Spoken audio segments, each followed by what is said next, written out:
გიგლა აგულაშვილი ზესტაფონის ფეროშენადნობ ქარხანას სტუმრობდა. კომპანია ჯორჯია მანგანეზის ინიციატივით ზესტაფონში ატმოსფერული ჰაერის მონიტორინგის უახლესი სისტემა დამონტაჟდა. აღნიშნული ტექნოლოგიების საშუალებით შესაძლებელია რეგულარული მონიტორინგი ჰაერის სისუფთავეზე. კომპანია ახალ გამოწვევას უყენებს საკუთარ თავს. უახლოეს მომავალში ზესტაფონის ფეროშენადნობ ქარხანაში არსებული ფილტრები კიდევ უფრო მაღალი კატეგორიის გამწმენდი ფილტრებით ჩანაცვლდება.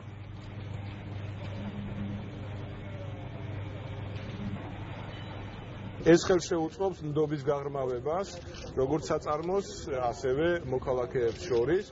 ჩვენ ამას ხელს შევუწყობთ და ჩვენ ვეცდებით, რომ გავავრცელოთ ასეთი ტექნოლოგიები და ასევე ვცადოთ, რომ სხვა დიდმა საწარმოებმა ასევე დანერგონ ეს ტექნოლოგიები სამომავლოდ.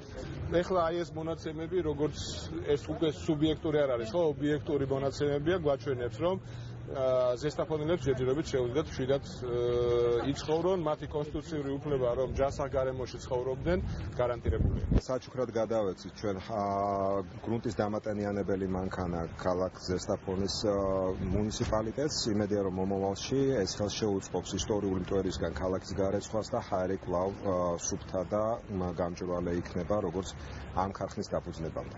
ეს არის ონლაინ მონიტორინგის სადგური, რომელიც ზომავს ჰაერში შემცველობას ამა თუ იმ სხვადასხვა შემადგენლობისას, მოგეხსენებათ გვერდით გახლავთ ქარხანა და ეს აქაურობა 3 წლის წინ იყო საშინლად გაწვენებული ჰაერი ყველაფერი გარემო.